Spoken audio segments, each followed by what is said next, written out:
Welcome to Smart Cherry's Thoughts. This is Sai from India.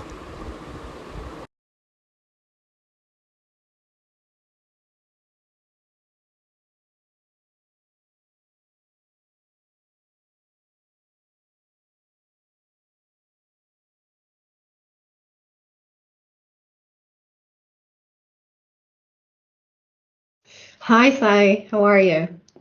I'm great, Nathalie.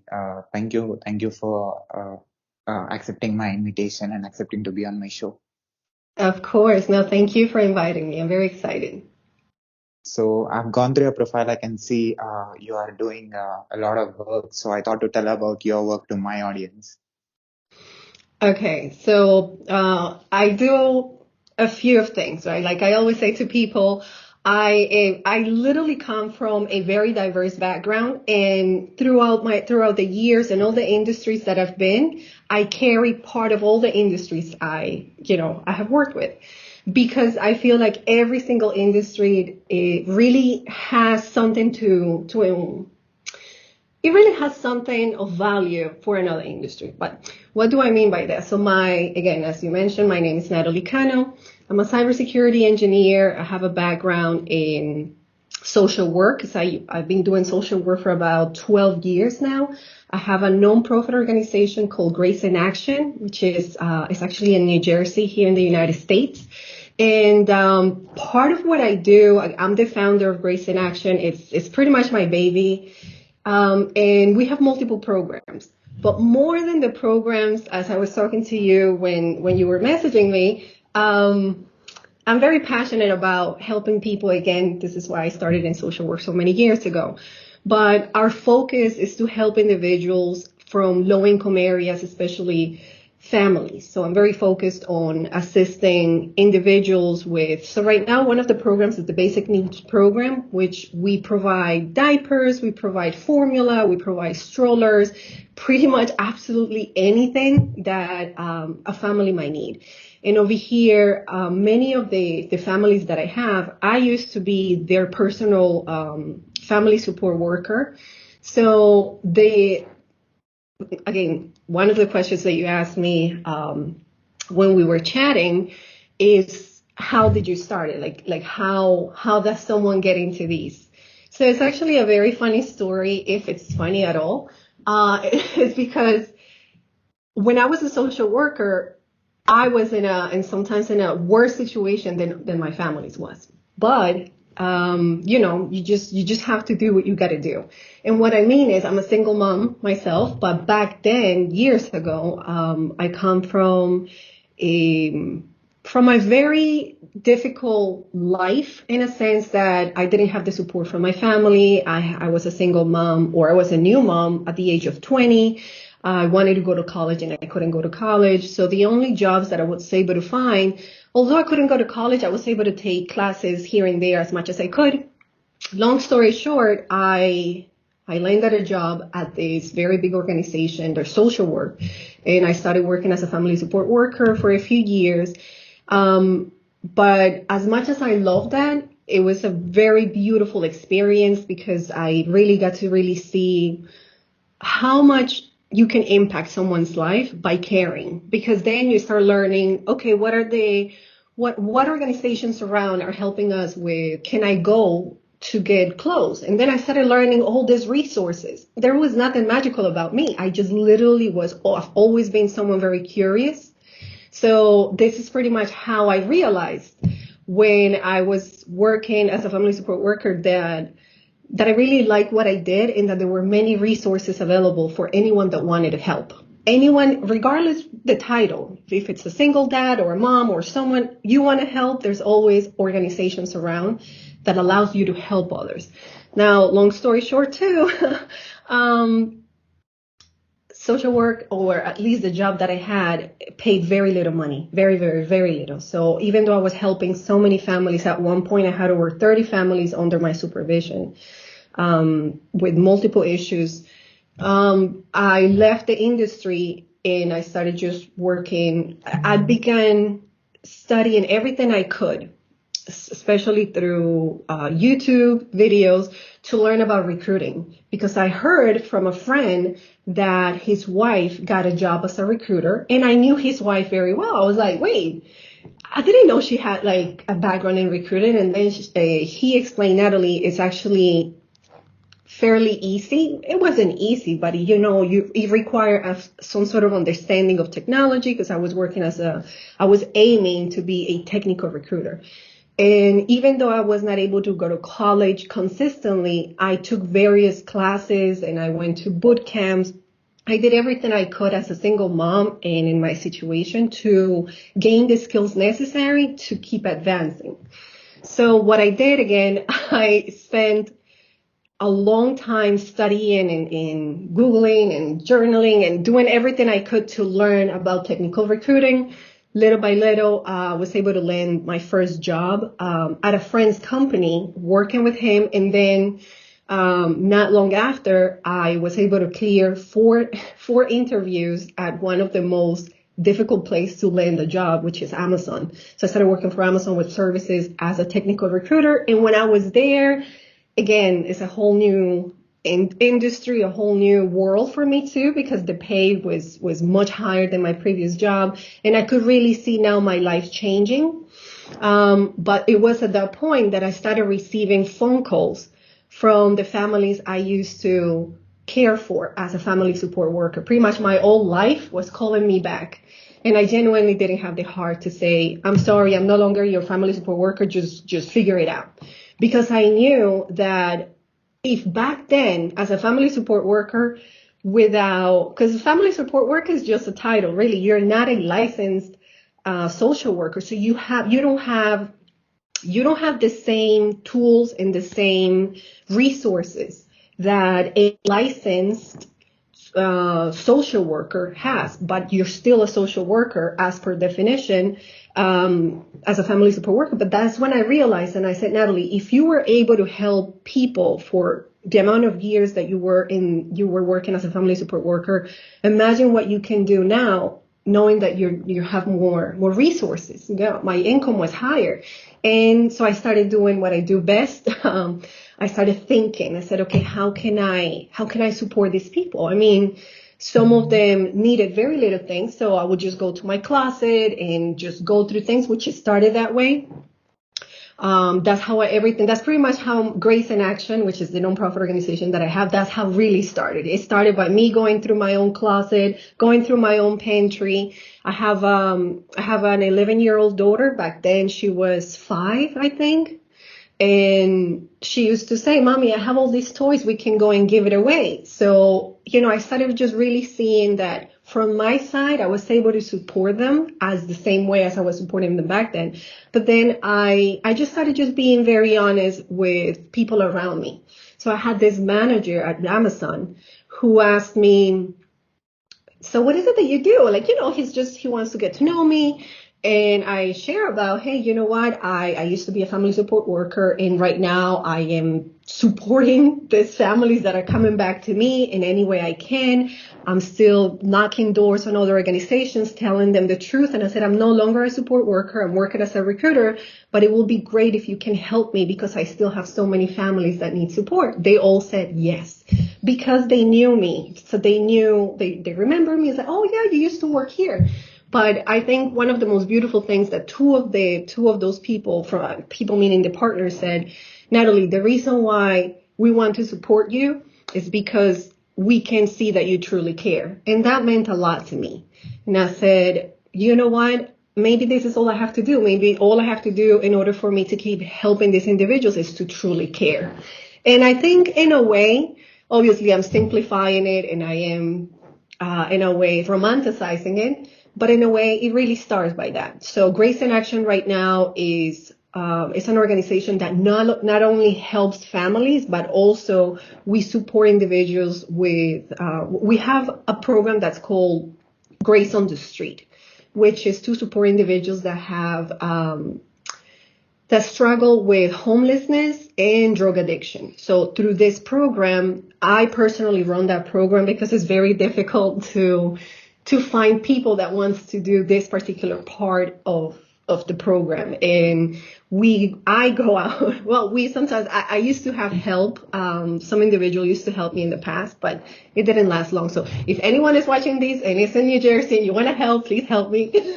Because in this case, what we do, I go out into Newark, which is very, very, there's a high population of homeless individuals with high, um, there's a lot of drug addiction in those areas. So I go and I give them Narcan kits. Narcan is a medicine that I personally always give the spray. So it's a nasal spray. They spray it when someone is having an opioid related overdose.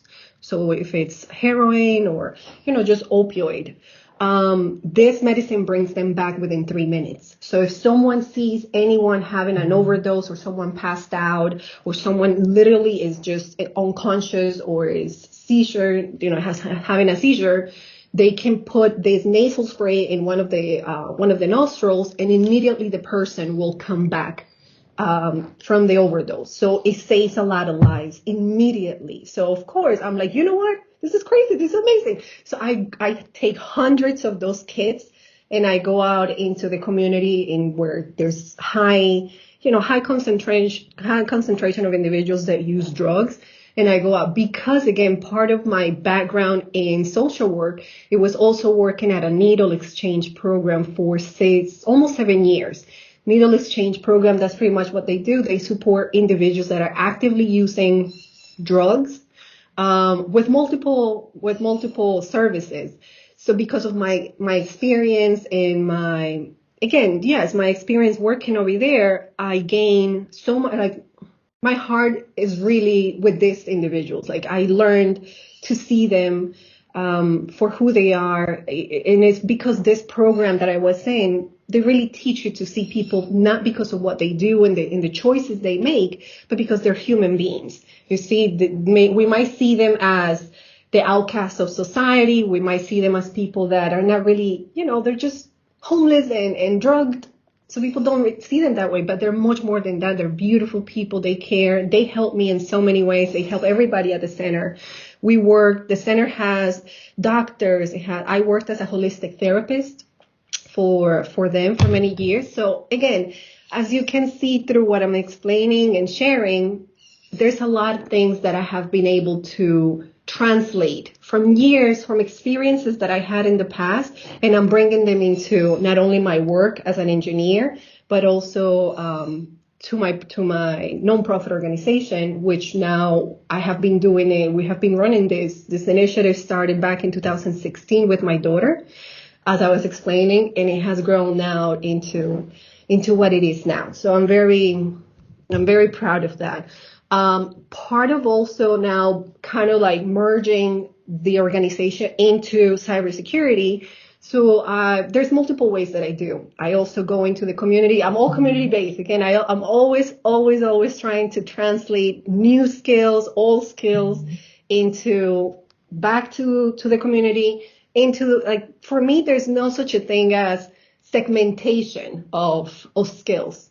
If skill that I learned when I was a social worker is helping me to have better business meetings in cybersecurity, or is helping me to have a better understanding, better communication, I will use it. I think in cybersecurity it's very important to also see things holistically, which is, I guess, what my point is when I'm explaining, or when I'm trying to say merging skills. But going back to my original thought. So part of what I do also through my nonprofit in cybersecurity, I'm hosting right now, and I'm very grateful for Women in Cybersecurity, WISES. So WISES is the largest woman in cybersecurity organization in the world.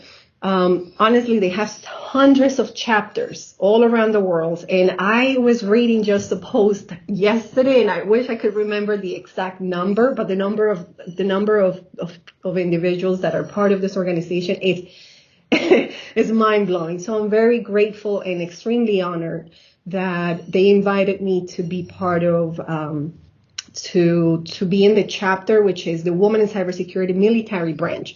So for them, Grace in Action, I'm hosting a group that is called Career Development and Mindfulness. So in that group, we support individuals that are looking to transition, whether they are coming again from a non-technical background into cybersecurity, or they are already in cybersecurity and are looking to switch careers, or not to switch careers. They're looking, just to kind of for any career change.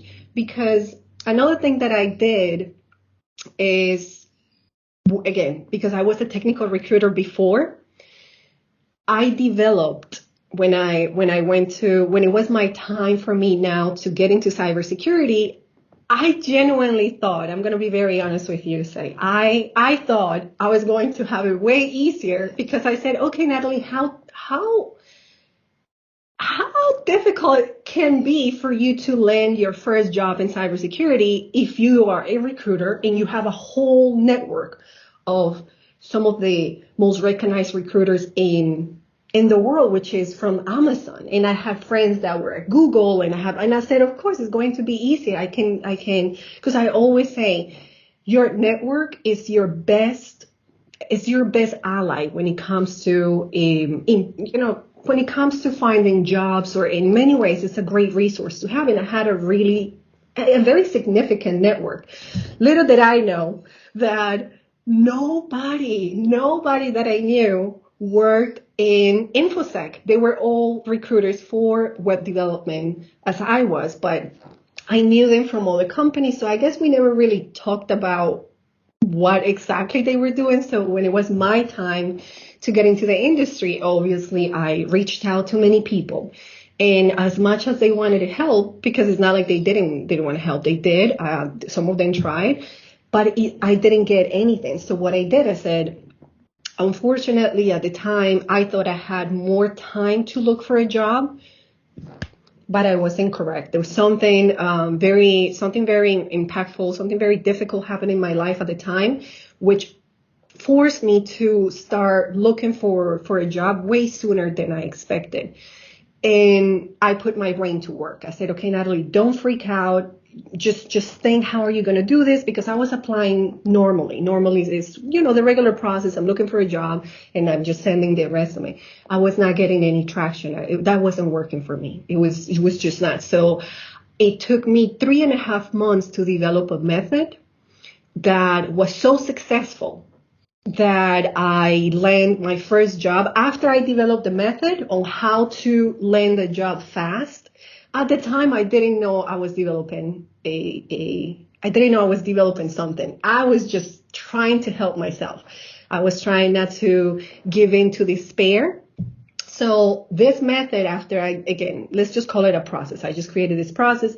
It got to the point where I started receiving 6 to 7 phone calls from recruiters a week and about 15 emails a week. And I said, oh my God, whatever I'm doing, it's working. So then after I calibrated the process enough, I realized that it might be something that I could share with someone else, and it might help them. So I was already, by the time, 3 weeks after I finished the process and I said, okay, this is working, I landed 2 offers.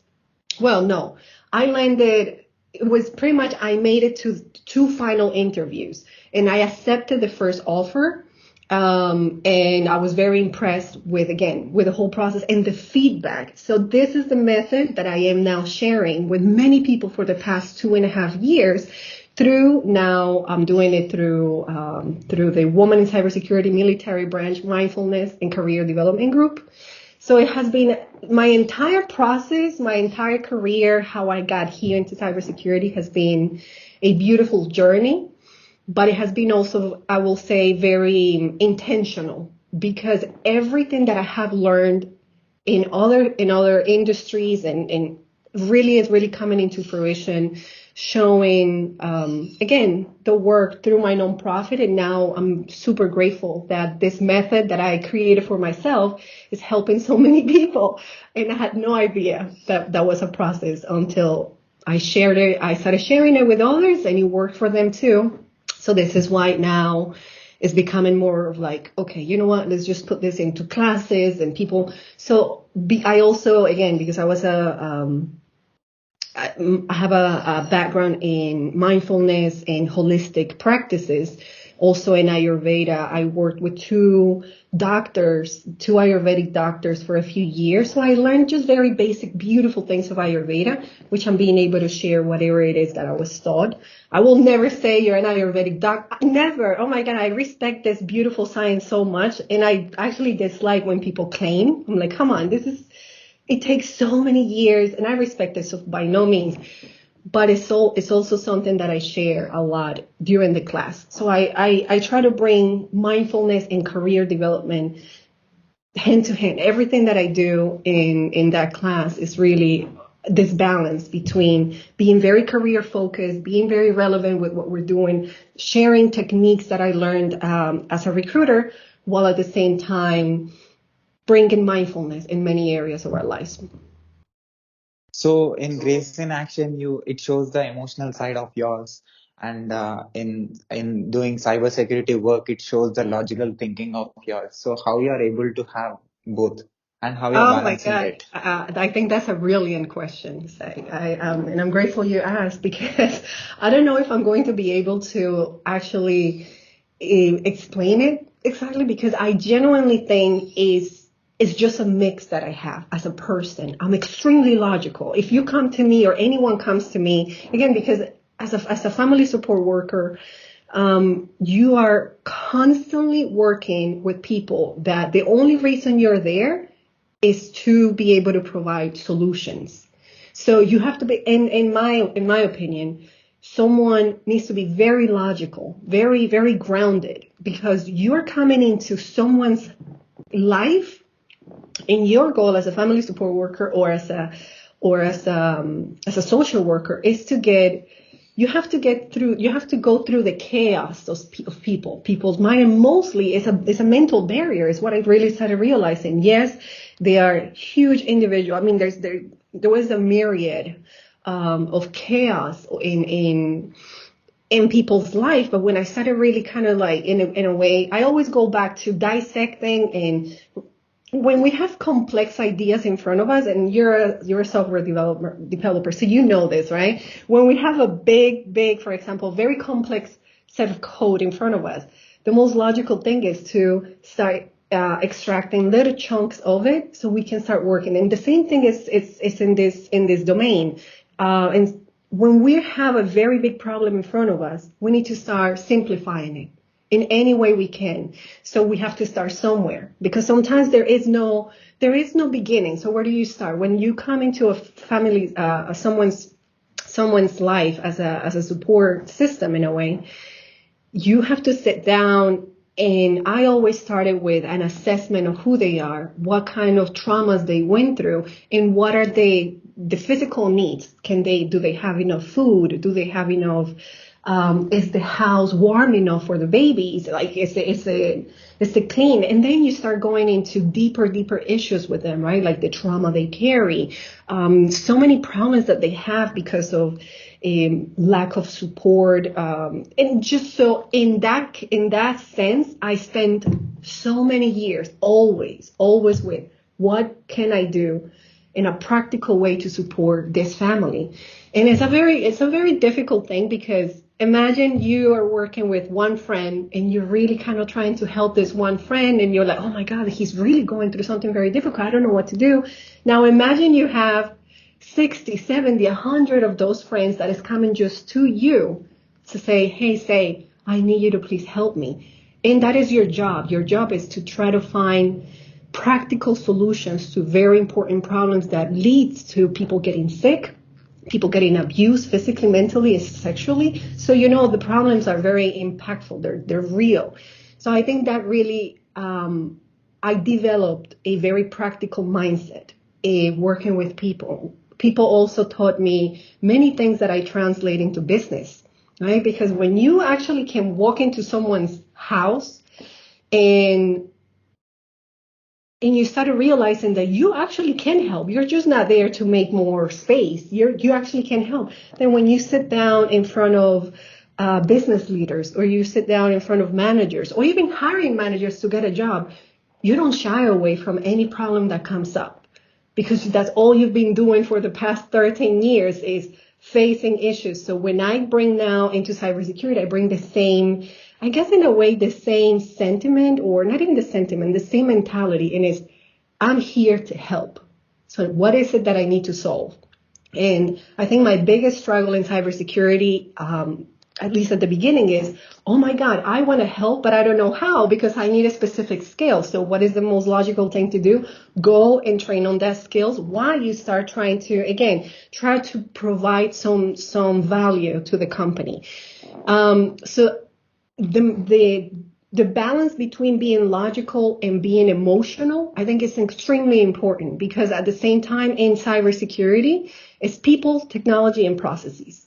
And the people part of cybersecurity, in my opinion, is a huge topic that, although I do hear more and more about it, I think we need to emphasize how much of real threat there is by, for example, not being able to communicate properly among business leaders in a company. That all that miscommunication translate into poor management, that then goes back into poor decision making, that goes back into, okay, what is our security stack? And the security stack is always going to in a way translate the mentality and the decisions that have been made. The teams that we have, the interactions that they have, are they communicating properly? Is the blue team the red team? Do we have a red team? Perfect. Are they being able to communicate properly? No. Let's say it's a small company. They don't have a red team. They only have a blue team. Do we understand what processes should be implementing, so our team is both practical, but at the same time feels well enough to not be burned out, right? Because what I'm trying to say is, the human aspect of cybersecurity is what I see the most, maybe because of my own background. But then when I start going into these patterns and this chain of observation, and when I'm observing processes at a company, I'm wondering how much more value we could bring into the cybersecurity department. Let's just segregate it, as, because security is not just a department, right? Security is a mindset that the entire company should have. But in my own opinion, in my own experience in cybersecurity, I see a huge disconnection when it comes to being able to even speak properly about what are some of the issues that we have. The simplicity is missing. See, there's so much technicality in people's jargon, people's lingo, that it gets lost in translation when the individuals that need to make the decisions barely understand. Now, that's one part. But also, do we know how to communicate with each other? Do we know how to be emotional enough to be able to understand what our team needs? Because we're not just robots here. We cannot pretend that just because some of us have, all they know is technology. They, at 5 years old, they were already going through whatever gadgets, and they've been hacking from the age of 9, and now they're great bug bounties or threat hunters, whatever it is. They live, they breathe, everything is technology. That doesn't mean they don't have emotions. That doesn't mean that there's going to be times where they come to work, whether it's remotely or in person, where their own emotional state is not going to translate into poor efficiency. So when we go back and we really analyze, I feel like it's very important and we go back to leaders, and we're always kind of pointing fingers at the leaders. Yes and no. Obviously, there's a lot of responsibility that falls on their shoulders. But I think it's important to really to just go back to basics and say, how about if the amount of time that we spend on thinking about how, for example, I guess let me say this in this way. I've sat through a significant amount of vendor meetings, right? And I've noticed that we're trying to a company is trying, for example, to overemphasize on technology, right? Okay, we should get these tools, we should get this tool, and the tools are getting more expensive and more expensive. But when you look at the network, there's so many flaws. Like we have in the most simplest way, the server is not properly patched, it's not properly secured. Like nothing is really the way it's supposed to be at the basic level. The firewall rules are not properly configured. The basic AVs, the antivirus, some endpoints have it, some of them don't, and yet we're constantly focused on these big tools because we don't want to have the conversations. And if we do have the conversation, okay, you know what's going on? What happened within the team that there is all these holes that could be, in a way, all these issues that could be mitigated with better communication, with more awareness on the on the personal level, right? On the processes that are we creating for a team? Do they have the skills that are needed? If they don't, can we train them? Now, are we providing quality training?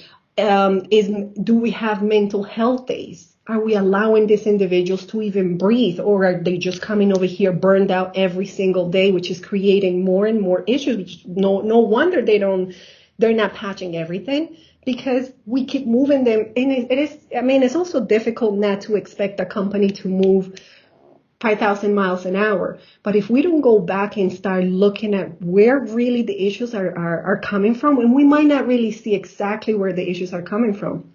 But what I have observed so far is that we are working so fast, and we're really overseeing the human aspect of technology, that I think if we were a little bit more aware of the human aspect of technology, we will literally start mitigating so many problems at the foundation level. So then we can start looking at all these big tools. Because what good is it for a company, for example, to get the most advanced EDR or XDR, right? The most advanced threat visualizer, if a hacker is always going to try to find the low-hanging fruit, the easiest way in. And yet we're looking at, we're having AI, everything AI powered, cool. But what about the amount of open doors that we have at the very basic level? And it could be literally what's going on with our security team. Like, and it's not just them. It's like, are we prioritizing the most basic aspects of security? I don't think we are, especially because also the language that many vendors speak is very impressive. You see, they kind of say, oh, if you come for us, if you come with us, all your problems are going to be solved. All your network is going to, and we know that. We know that there's no such a thing as a fully protected company or network and stuff like that. But I hope I'm being able to make sense when it comes to why I highly believe that the human aspect of technology is, I would love to see a little bit more emphasis in it, because that's my observation. Again, my own background. I guess I'm a little bit more focused on the human aspects of things, but I love tech. I mean, I'm working constantly on, I really do love technology also, because when I was a child, I had severe issues I have a learning disability. And the only thing that would let me feel calm enough to actually ingest information and retain it was when a computer or a video was teaching me. And then that's how I realized, and I said, some people just feel more, I guess what I'm trying to say, I love computers because it allowed me to learn everything, not everything, but a big portion of what I know. And when I was a child, it brought comfort to me. Computers always brought comfort. So, but I love this balance. I love the balance. I love the combination that I have between social work and cybersecurity. Plus, I feel like technology in general is very pattern based, and in a way, my mind works that way. So, and people, people always say, "Oh, I'm very unique," and we are all unique in our own way. But there's many patterns that we're always going to find in people. So when you start recognizing patterns again, and it's also, Ayurveda talks about that. So like I said, I bring everything as much as I can, as long as it's a cohesive and it helps me to understand a certain topic. I don't care where I'm pulling this skill from or this particular insight from, I'll use it. Sometimes I And actually do the opposite. I bring technology concepts into my classes of Ayurveda, into my classes of mindfulness, because in a way, again, it might be my own mind. I'm not saying things are this way, but I find patterns and I find things that are very similar, and I just use them and I combine them just to be able to express a concept more clear or simplify something that people might not understand. To me, simplicity in communication in whatever domain is imperative. what is the intention to start Grace in Action, and what it is going to do? So Grace in Action, I guess the intention is literally to help in every way we can. Again, because I come from pretty much the people that we support in Grace in Action.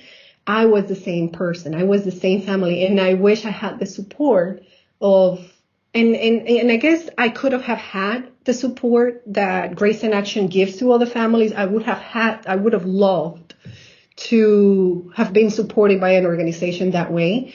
And I'm sure there were other organizations, but I didn't know about it. So one of the main goals of Grace in Action is to continue helping individuals. But let's just be honest. When we provide, the best way to help someone is to really teach them how to fish.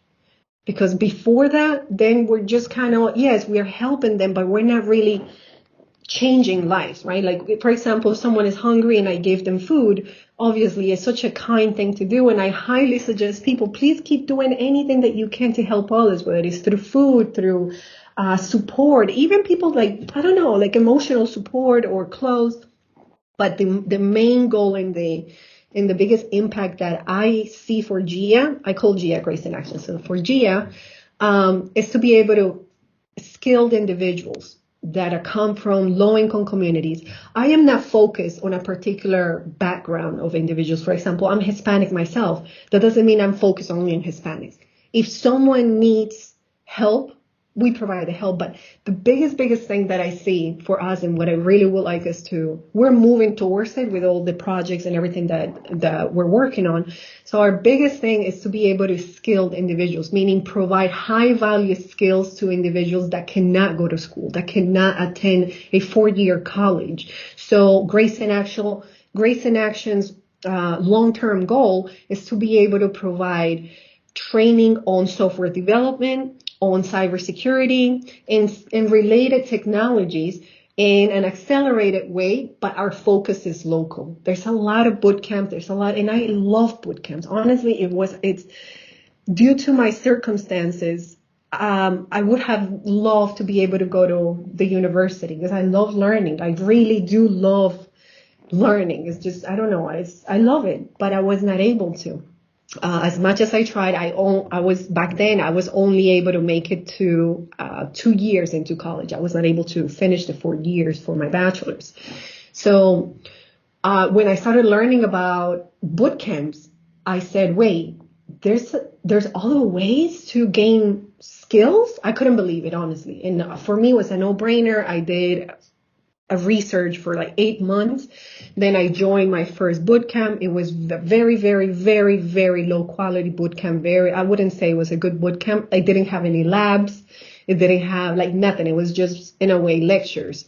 But it gave me a very basic understanding of technology, which I landed my first job ever in technology many years ago.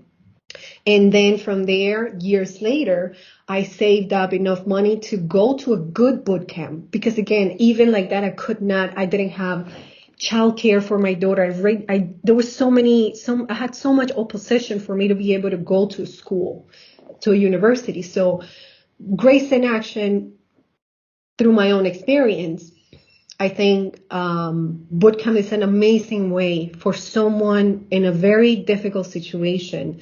It's not easy though. Like the commitment that is needed for a bootcamp is incredible. It's intense. For example, the first time that I attended the bootcamp, the majority were Army individuals. And I'm sorry, let me drink a little because I'm getting. Thank you. So the majority were Army individuals, and I was the only woman in that boot camp. And I was like, I was having like a panic attack, and I said, oh my God, Natalie, what did you get into? This is crazy. I didn't even know the difference between software and hardware when my first day of school. That's how clueless I was about technology. I mean, I was coming from odd jobs. I was driving Uber. I was working for little stores. I was working as, I did everything I could just to be able to pay the rent and to keep feeding my daughter. So I had all sorts of odd jobs. But when I see my life now, my daughter goes to one of the best schools in the country. And I'm just so grateful and humbled to say how much my life has changed in the skills I have gained in technology, which makes me so proud too. It all goes back to boot camps. But boot camps only take you so far. Then you have to continue studying on your own, but you have a framework. So that's what Grace in Action wants to do for a lot of people. The same thing that was done in my life through boot camps, but the boot camps that I paid were extremely expensive. And even though I decided back then, okay, you know what, I'm going to get these loans. I was able to get loans. So I went and I got these loans and I paid all these boot camps that allow me to get into, to just have the basic skills to get into cybersecurity. So many individuals don't have the ability to get those loans either. I knew in my case, it was different. I said, okay, Natalie, you do have the ability to get loans, but the people you would love to help, they don't. So this is what Grace in Action wants to do. Grace in Action, but again, in a local focus. Although we're having communication, we have conversations with our board members and board of advisors and our individuals. We're looking at alternatives, but our main focus right now is to help individuals at a local level, meaning, the ones, pretty much the community I come from, the surrounding communities, which are some of the most underprivileged communities in the United States. And that's what I would love to do. I would love to be able to provide high level skills for individuals to change their lives. Because yes, it's beautiful to provide diapers and clothes and food, but you're not really teaching them how to fish. You see, you're not really bringing an income into their lives, and you're not bringing hope for a career growth. But when you do have skills that are very meaningful skills, then that's what you give people. And that's what Grace in Action really is moving towards. That's our main goal, really. To And how just many? be able to provide meaningful change in people's life. Just again, because it's what has helped me. So I guess I was having a conversation with a politician that is supporting us. And he said, well, Natalie, you are the model. And I said, yes, I am. My life is the model of what I want people to be able to have when they come to get Grace in Action. When they see me and say, how is it that you were so poor? You had days that you couldn't eat and you had to give your daughter to far relatives so they can feed her because you didn't have food to give her. Like my situation was very, very, very, very intense. But now it's totally different. Now I support, my God, I don't know how many people we have in the organization. Now we have over 50 individuals now. We're putting events now that are bringing 500 people, 600 people, and how is it that a single mom with no skills, with no support in the country, with no family was able to do that? Because it is possible. And that's why our slogan is, if we can, we should. Because it was one day my dad asked me, Natalie, why do you do this? Don't you have enough problems? Like, why is it that you keep helping people? Focus on you. Look at your situation. Right. He was in another country. And I remember out of nowhere, I just answered it. And I said, Daddy, because if I can, then I should help. So when I was working on the website and they said, okay, what is your slogan? And I was like, if we can, we should. Because I remember the conversation with my dad. But yes, and I'm sorry I cut you off earlier, Sai. So you gave the answer for my question. So how many individuals got benefit being Oh, in Grace in throughout the Action? years? Oh my Yeah. God. Throughout the years, many. I don't know, because at the beginning, so for the first 5 years, that it was not a nonprofit. Again, the nonprofit is just it's funny because people are now reacting to the nonprofit, but in reality, this has been happening for the past 7 or 8 years now. But it started with me and my daughter, right? Just every December, I will bother every single one in my life. So if you were one of my friends, I'll be like, say, hey, do you want to provide a toy or two for kids in need? So I will go into people that I knew and I will collect all sorts of toys, brand new toys, every single Christmas. And it started that way with providing toys. Obviously, Sophia, my daughter, sometimes she's so beautiful. This little girl, she will keep the toys brand new and will save them for months so she can have some of the toys for the kids. So I started that way. Then, of course, providing clothes, sometimes from our own closet, sometimes from people that will give it to us. But it really started 7 or 8, I'm terrible with the dates, 7 or 8 years ago. Now, in the past 2.5 years, it's been a non-profit organization. Now it's in. So throughout all, now you're asking me from 7 years ago, how many people? I mean, many, and I'm grateful to say, because this is what you want to see in a program. You don't want to see families that are staying in the same program for 10 years, right? So the families, many of the families are no longer in the program because they have found really good jobs. They are no longer in the community that we used to serve. They have moved to better communities. But I will say, I don't know, hundreds. Imagine 7 years, and I started now just recently what we're doing. Recently, no, I mean, for a significant amount of months now, we are partnering with other organizations that they have their own families, but they need extra support, because I think one of the problems that I have, and I'm very grateful to have that problem, is that I have more resources than what I can do with them. And if something bothers me, it's like, I don't want to not move these resources. I need to find people. So it's a very good problem to have, because that means I have more than I know what to do with. So I don't know exactly how many families or how many individuals exactly are being helped through the partnerships that I have now. But I think in a total number, I don't know what to say, but I can say hundreds of people right now that I'm aware that I'm personally working directly with them is over 50 people. But I'm working now with this nonprofit organization, and through them, I don't know how many families they have, because I'm just communicating with them for this big event, but it's a lot of people and I'm really grateful. But again, my Grace in Action's biggest goal is to be able to be, to provide meaningful change. I do pride myself in the sense that, yes, we have been able to help many people, but I think until I really say someone's life was drastically changed because of Grace in Action, then I will really say I'm doing exactly what I was born to do.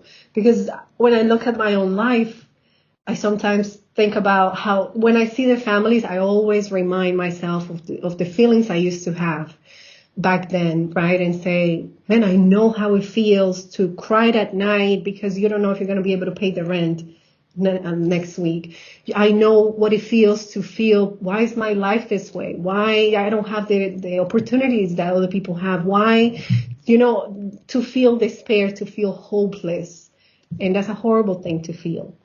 So if I can say Grace in Action now is providing high level skills that people come over here and they're finding great jobs, and now they just took off from there. They have a big career.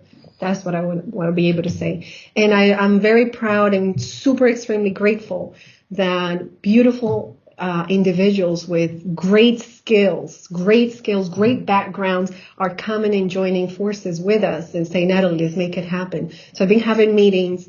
I don't know, like had these 3 meetings just between today and Monday.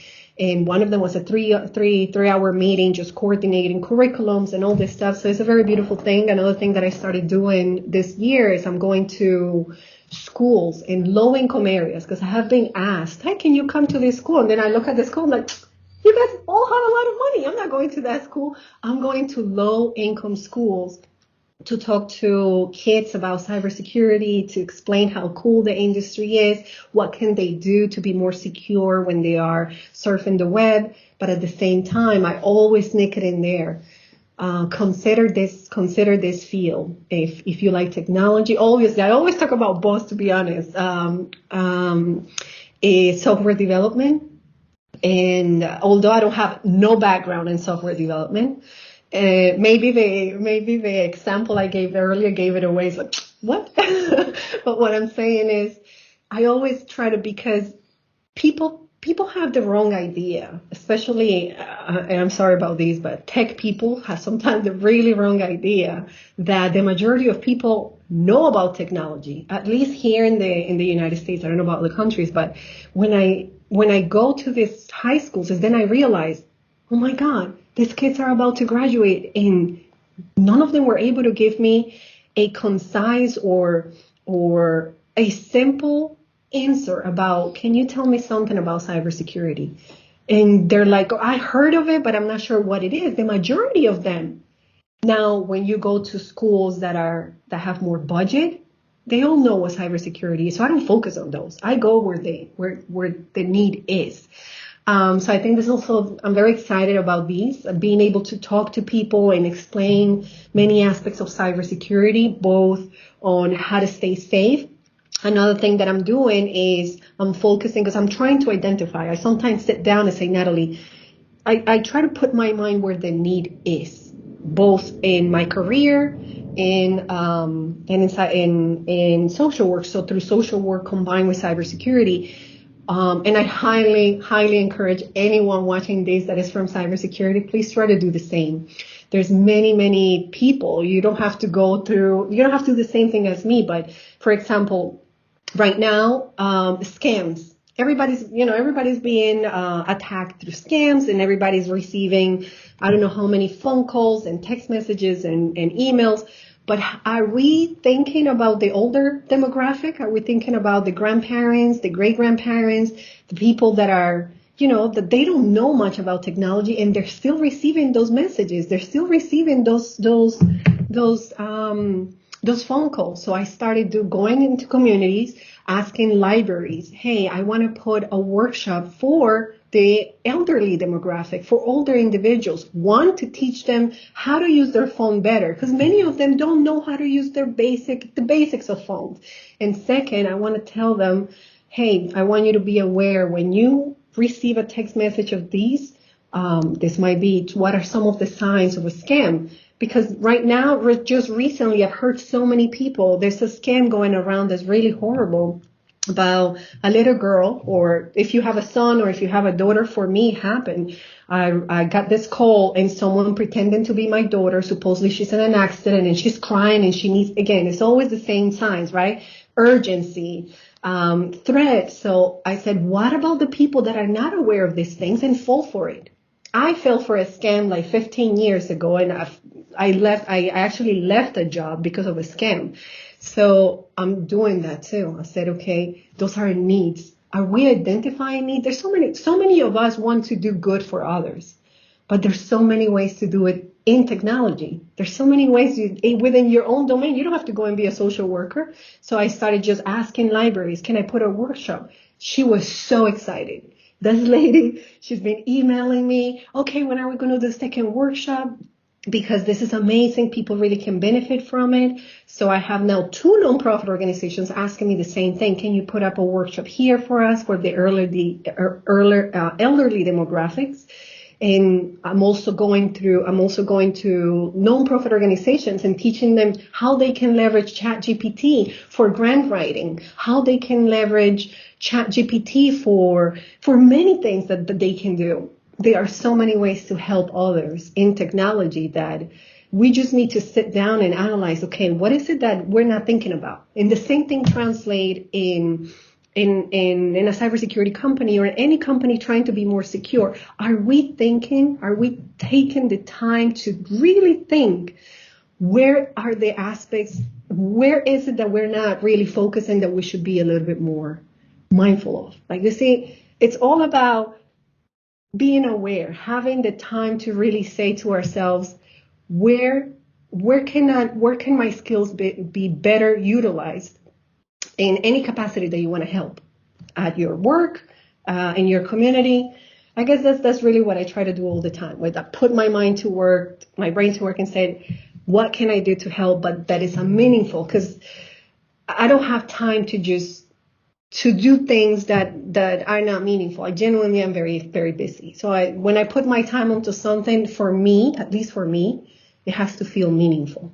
And what better way than to really help someone not to get their bank account empty, or an elderly, there's so many types of scams.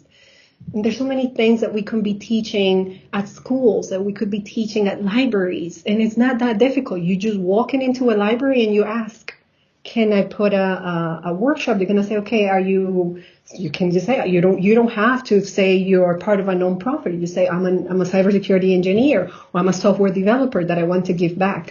There are so many ways. We just need to put ourselves out there, and people are so appreciative of that. So there must be a strong reason for you to do this, whatever you're doing. It can be helping or supporting families, or it can be upskilling people, helping people to upskill themselves. So what is that reason which is driving you and which is making you to wake up in the morning every day and do this? What is my reason? My goodness, I don't know. I think I have many reasons, but I will say, through my journey in my life as a woman, as a person, as a professional, as a mom, as a friend, as a daughter, has really taught me that, for example, I think the majority of individuals, especially in highly developed countries, they struggle a lot with anxiety, depression, suicidal thoughts, and so on, right? It's just really one of the major problems that we have, mostly in highly developed countries, everywhere, but I think it's more evident in these. Um, when I go back into my earlier years, and when I used to struggle so much as a single mom, and I always felt like I had nothing to give. I don't have any skills. I remember and I'm just being super honest over here, but I remember saying to myself, um, I just want to be proud of myself. Even though people used to praise me all the time for being such a great mom, for just whatever little skills I had, although parenting, I think, is not a little skill. That is just a major thing. I always say to people too, do you want to give back? And you don't know, you don't have the time because probably you're a mom and you have 4 kids, 3 kids.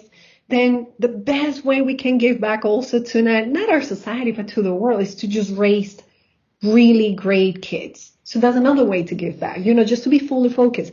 But to answer your question, my experience going through all these issues, it's a really bad feeling when you truly think that you're not good at anything, that you don't have any skills, that you don't have nothing to give, when you realize the simplest things about you as a person. Let's remove all the labels. Let's remove all the labels right now. Let's just focus. I am just a single mom.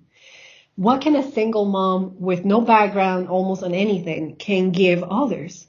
Well, that's how I started. I started by, I have an extra blazer. I have an extra tub. I have 5 apples that I know I'm not going to eat.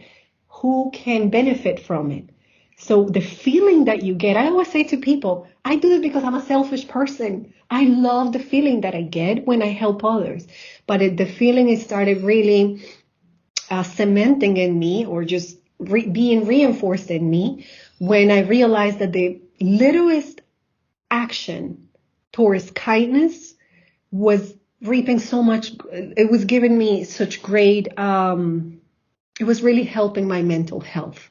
It was helping me to feel that this is a great way to live. It's a great way to live with the mindset of, what can I do to help? How can I be of service? at all times. Because right now we live in a society where it's mostly like, oh, what can you do for me? Say, what can you do for me? Natalie, what can you do for me? Sophia, what can you do for me? When we should be asking more, what can I do to serve you? What can I do to serve you? Say, right now we're serving each other, right? I'm very grateful you contacted me, and I hope, this serves you in some way. So the reason that I do what I do is because it has really been a great path in life. I genuinely know some people choose religion, some people choose, and I've explored many religions in my life for the past 10 to 12 years. Um, and nothing has really fulfilled me as much as community work, as helping others, of being of service. So I think is that. I think I just found a path in my life that has helped me to really beat. I have this little, I don't know how to call the little insects flying around. So anyway, it helped me with my mental health. It helped me with purpose. I feel like even if I didn't have any skills other than just being a mom and sometimes being able to talk to people, that was enough. Sometimes I realized that when you wanted to help someone, it's not so much that they needed the clothes, they needed mostly the time that you could offer just to listen to whatever they needed to say. Or you cooked, and this is how they also taught me these, the families. I had so many families that they had nothing to give, nothing, because they were so extremely poor, so extremely poor. But I used to come inside their homes. Oh my God, this makes me emotional. And I will have, the first thing I would see is this amazing plate full of whatever they had in their fridge. And I felt so bad. I'm like, I cannot eat this. Obviously, I'm not saying it that way, but I knew that they were giving me maybe the last piece of chicken that they had. They were giving it to me because they feel grateful. But then the message they were sending to me is, you see, you always have something to give. So I will go and start sharing that. So by the way, I was vegetarian. I decided to try being vegetarian for a few years. But then when I started working as a family support worker, I realized that some people, some moms would not talk to you or not open their heart because you need to really understand them. You need to get to the core of things. When you truly want to help people, you need to be vulnerable enough to just get connected to them, heart to heart conversations. But you cannot do that if the other person is not open to. And I realized that by eating their food, they'll be much more open. So I said, okay, you know what? I'm going to give up being vegetarian for the love of people, because I really wanted to feel connected to them, because I didn't have much people in my life either. So it worked for me in so many ways too, right? I feel like, I felt the love from many of these families into my life. I felt like my life had a lot of purpose. And as years started going by, I realized that it wasn't that difficult. Helping people is not that difficult. You just have to incorporate it as a lifestyle. If you just keep it as a task, then it's an extra task on your plate. Now, if you make it a lifestyle, it's just the way you are. It's just who you are. It's just the way things are. You put yourself in a place of service to others, and also goes back into your own career. You see, when I have teams and I'm part of a team, my mindset is always the same. What can I do to help? And I have been in situations where I truly felt at one point, you're not bringing value to this company now, because the company shifted quickly, and my skills were no longer relevant in the way it shifted. So what I did, I love the company very much. But I was honest with me, because I said, Natalie, you want to grow as a professional, but also it's not fair to stay at a place simply because they're paying you. I mean, how many individuals just stay for the paycheck? But that doesn't make us happy. So always asking ourselves, how can I be of service? It's always going to reap so many benefits in our lives. It might make us move. It might make us move, sometimes, and say, okay, I might be of more benefit here, or we can benefit each other, but always saying, how can I be of service? I think it has been a great thing in my life. And I don't know, I will say magically, because I don't know how the amount of turns in life got me to where I am now. But that has been one thing. How can I be of service? and in my career too. And I feel like that mentality has helped me so much to grow and to be more relevant to whatever position I'm in. What, how can I be of service? And sometimes that requires, okay, Natalie, you need to gain another skill. Can you do that? Yes. Are they going to support you? Sometimes your work supports you, sometimes it doesn't. But if you think that, for example, if I want to get into incident response and I am a cybersecurity engineer, how can I be of service? Well, I want to learn how to read logs properly. I want to be able to identify how a particular malicious tool look on a log. Do I know how to do that? Not really. Do I have people in my team that knows how to do that? No. Does the company need this skill? Yes, we need this skill so much. How can I be of service? Okay, let me go and look for a mentor on these. Let me go on Coursera. Let me take a course. The company is not paying for it, but it's also something I want for myself. I would love to see myself in incident response. So you see, how can I be of service? Instead of asking constantly, what is the company doing for me? It's no, what are we doing for each other? So at last, what do you say about your service to my audience who are watching this and listening to you from anywhere on this planet? So okay, say that again, I'm sorry. What I can say to your audience about. Yeah, what do you say about your service to the people who are watching and listening to you from anywhere on this planet? Oh my God, I guess the same thing I've been saying through the whole conversation, and is, for example, I'm gonna start with the human aspect, right? If you feel that you're very depressed, that you're struggling with, very hard situations in your personal life, at work, always go back to simplicity. Always go back to something you can handle, you can control. Sometimes when we feel so out of, like, when we feel overwhelmed by life, I think it's important for us to focus on a few things that we can control. And sometimes it's the simplest thing. Let's just start, for example, go and get a manicure. Or if you're a gentleman, just, I don't know, do something that is only for you. Now, little by little, by focusing on the things that you can control, sometimes it's as simple as cleaning the dishes, cleaning your home. And if you don't find it in you to clean your home, I always say to people, again, I shouldn't say I worked in many houses.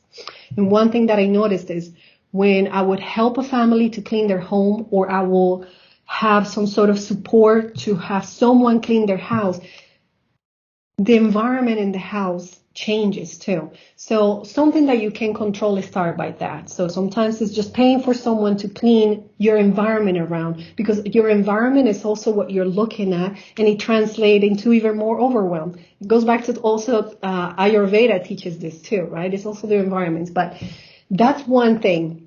Now, if you want to now kind of take it to the next level, even if you're overwhelmed, even if there's a lot going on, you're very, very busy, see how you can help. Find a cause that is close to your heart. Find a cause, for example, you love animals. Well, shelters and nonprofit organizations related to animal care are so underfunded. They need so much help. Just try to go and say, how can I help? And I highly suggest, if you can do it in person, do it in person. Because I've really, through the years I've been doing this, just asking someone, how can I help in person, it's sometimes it's almost an immediate yes. Yes, this is how you can help me. But emails, how many emails do we get a day? So many. So sometimes people, oh, I tried. I sent one email.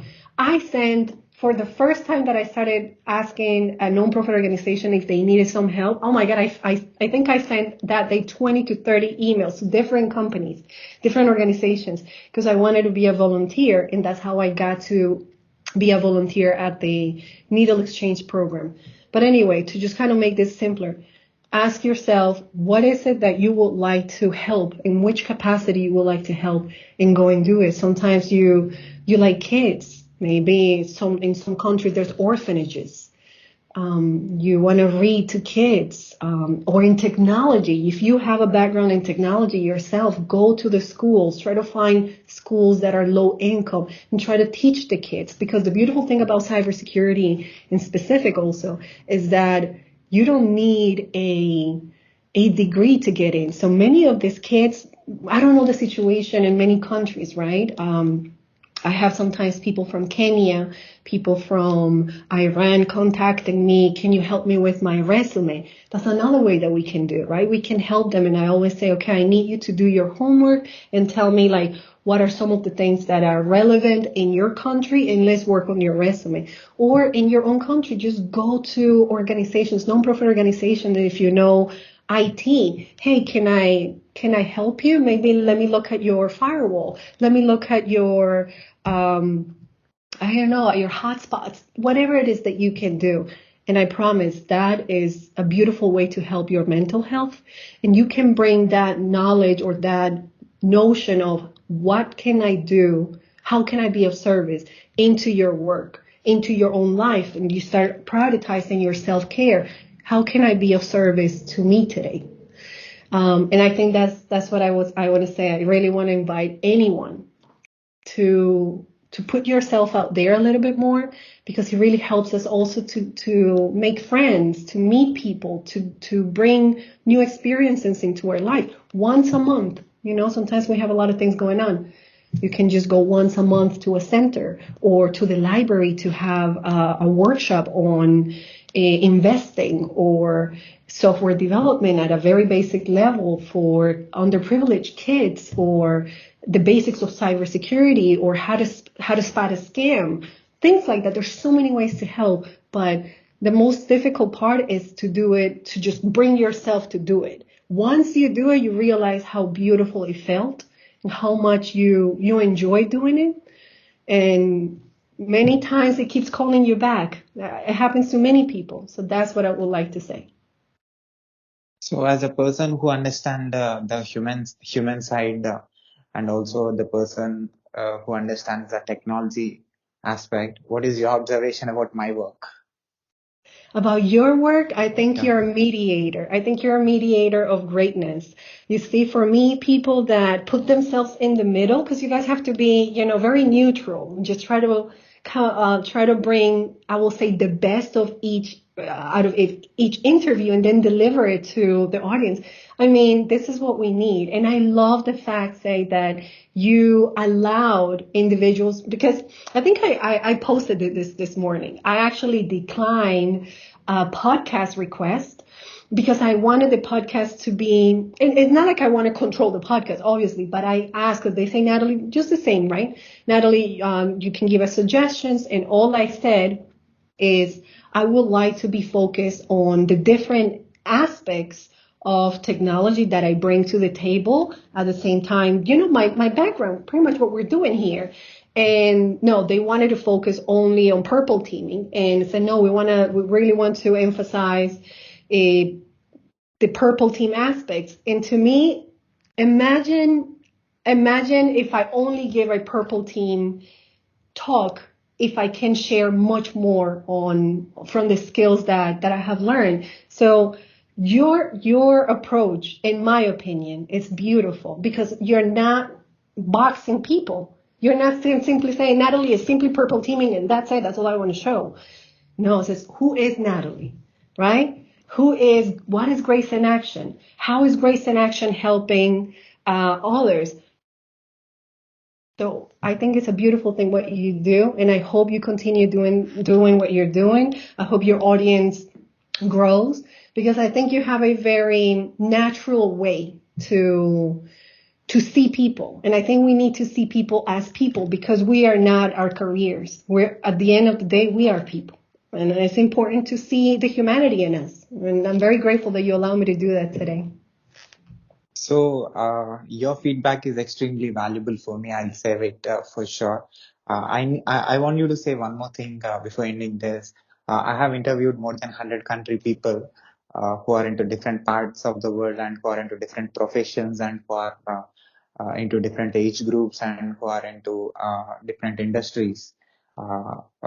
So also people who worked in NASA, in space industry, in all the technology, top technology companies I have interviewed in different levels.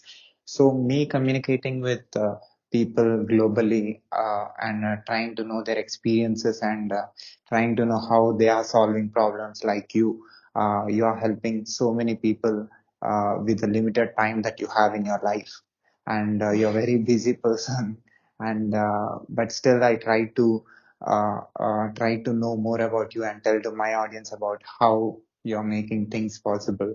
So like this, each and every person, I'm trying to collect the information and trying to put on one platform where people can able to connect and learn and get information from, and how you people can inspire the world and be the reason for the positivity in the on the planet.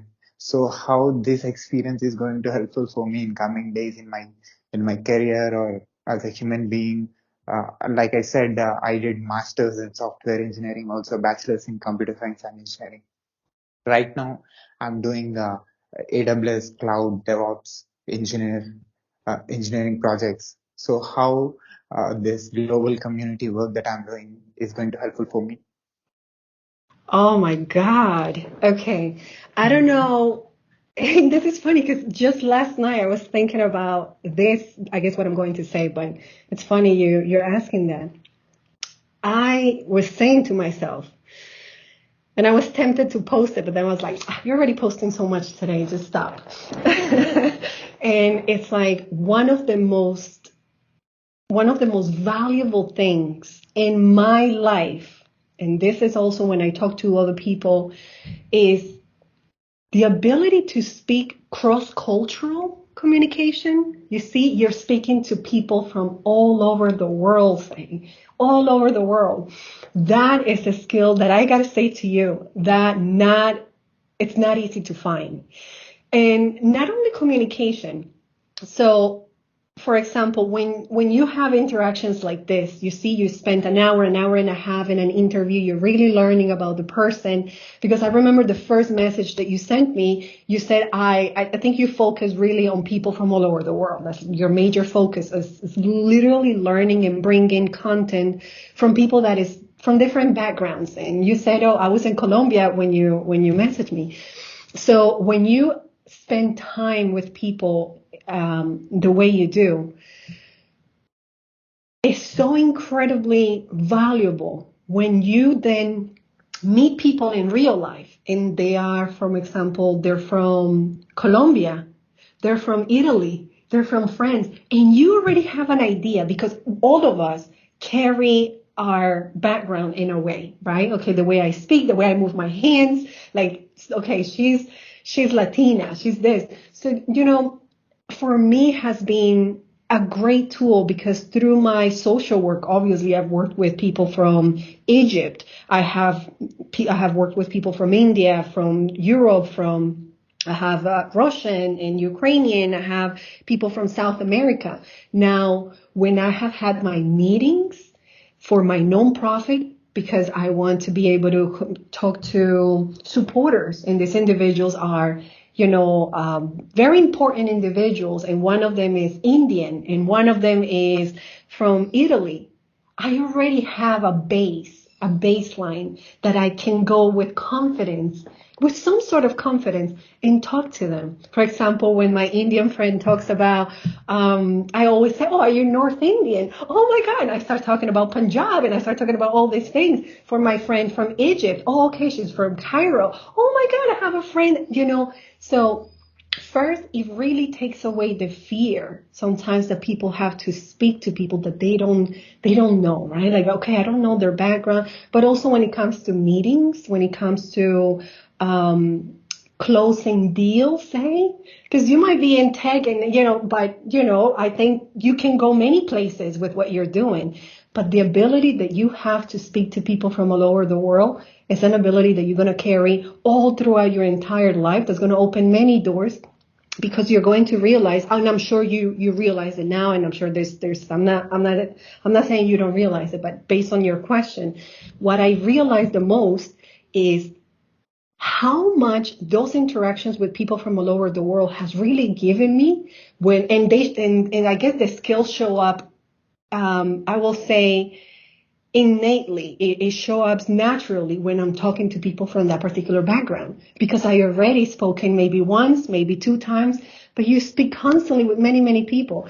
And I think that one thing that's going to be huge for you is your ability to speak cross-cultural in real life for your own projects, for your own career, for whatever you want to embark. Because in my case, I will say great success of Grace in Action when it comes to the back end, the business side and the business side of things, that it's different from the operational side and the business side, is the ability to talk to people and the ability to respect people's perspectives that sometimes are really embedded in their culture, in where they come from. But you naturally respect it because that's all you work. You work with people. You're a people's person, and now you work global. So you're in another level. I think this is going to be very impactful in your life, in all aspects of your life, in my opinion, because that's, again, I was thinking about this last night, the exact same question. I said, wow, really, it has been so, I said to myself, what a blessing it has been that I have worked with people from all over the world for over 13 years. So when I go to meetings, I'm never scared. Who am I going to encounter? Are they Russian? Are they from South America or Indian? It doesn't matter. I respect all the cultures I have worked with. And they all have given me something, and I have given them something. Plus, I love learning about people. I have loved learning about life, about technology. So people are a great wealth of information, of knowledge. Imagine how much wealth you have with the work you do. So one observation about your service that I want to say, with the experience that I have talking with so many people, more than 500 plus people I have interviewed. So Wow. you are into technology. I interviewed all the technology people, but I can strongly say you are staying apart from like majority of the top level technologists in the world, I think, because not many technology people are so empathetic. Like you're doing service that are, that talks about emotion, that talks about, food, that talks about something which is not connected with the machine, which doesn't Right. connect with the software, or which doesn't which is not at all connected with the technology. But the most of your life is so inspiring, because not many technologists will listen to this kind of stories, who came to technology and who is able to do both. But many Yeah. people I interviewed who are into technology for 40 plus years, they communicating with machines so much, spending so much time with the machines, not with the people. They actually become machines. They are extremely logical. They don't even, I believe I understood that they've forgotten how to talk with human beings. So I think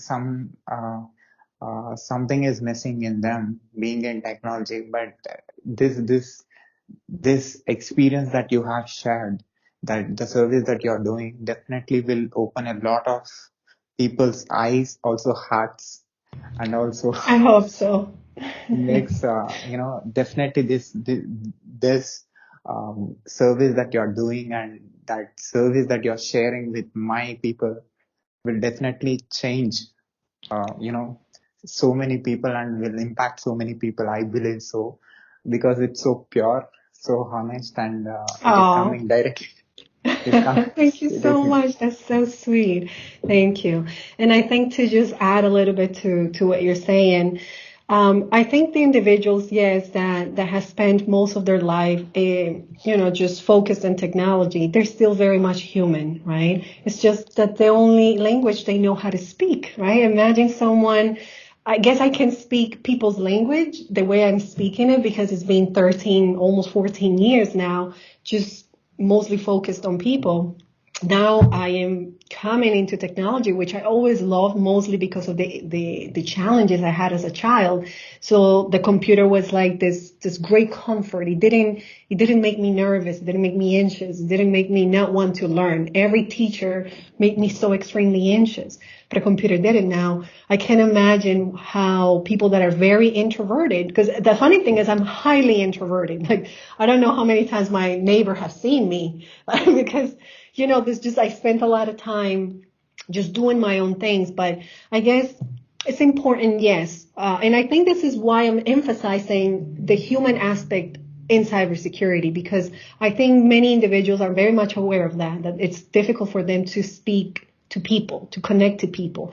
But it's important to do it. So I really do hope that it's not a fault of them. It's just an awareness. You see, this is an industry that is purely about, it has been mostly historically purely about technology, but it's shifting quickly. Technology is shifting to be more, we need more people with people skills, because it's translated into big flaws that we cannot afford. We cannot afford the amount of cyber attacks that are happening, and we just go back into what are the sources. Sometimes it's just human error, many times human error that could have been mitigated with better communication, better culture at a company too. So I really do hope exactly what you said, that you and I right now, we're being able to inspire people to be a little bit more empathetic. I think that's a beautiful word, and it's a word that I would love to see more in people in this domain, because it has been pretty, as beautiful as everything sounds, as I'm saying, it has been tough for me, because I don't see the human aspect as much as I would like to see it. So people, when sometimes, they're too dry, they're too cutthroat sometimes when they communicate. And I said, it doesn't have to be that way. We're still humans. We're still, yes, we're talking about business. Yes, we're talking about machines here. We're talking about very important things, but we're still humans. We shouldn't be, I don't like it when here in the industry among leaders, they sort of normalize speaking so dry to people, but they don't know what kind of challenge your employee is having that day or has been having. You don't know if the person is struggling with suicidal thoughts that week, or if someone in their family died. And then just because we have normalized such a dry way of communicating, we're literally adding to the problem that we have in companies culture wise. Now, when we don't have happy employees, the machines can only do so much, right? We have to oversee the machines. We still have to oversee them. And if we don't have the mental capacity, we're not grateful to be there. Just a little bit of kindness, a little bit of empathy goes a long way in technology too. Really, I do believe it. And now with the adoption of I think we're going to see that. We're going to be forced in many ways to be more human, because there's not going to be room for us to be the smartest person in the room wherever we go. And I think I'm really looking forward to that.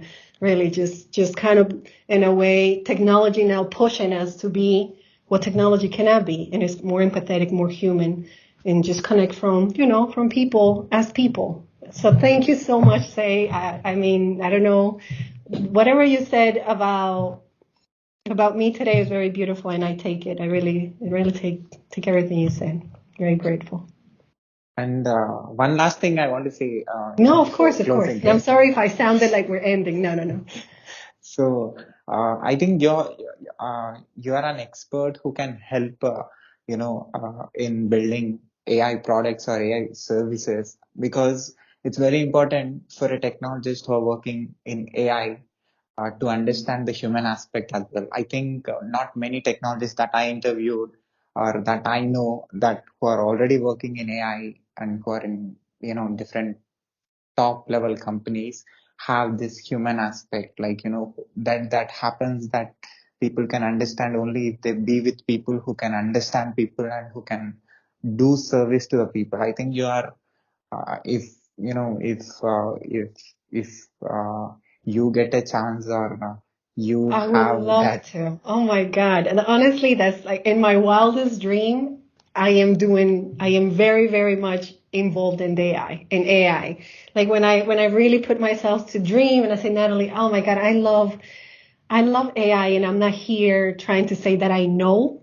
artificial intelligence or ML, like is I love reading about it. And the more I read about it, and maybe I'm influenced by some of the authors, but they always emphasize in how much AI is at the end of the day is going to make us more human. Of course, there's multiple perspectives, right? There is the doomsday perspective that AI is going to be the end of the world and is going to, like, there's many perspectives. But at the end of the day, yes, I would love to see myself involved in AI in some capacity. But at the end of the day, we can all be involved in AI just by being more human. Because at the end of the day, I think that's my belief.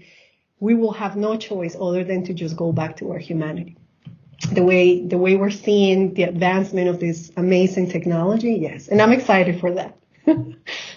Because to program the emotional thing, definitely a person who understands emotions well, like you, because the service that you have been explaining from the first minute, that those thoughts, those feelings that are coming directly from your heart, that really needs, an artificially intelligent machine to should have, because morals, ethics that we have as a Yes. humans, because you work in cybersecurity, you see a lot of attacks. Humans go, doing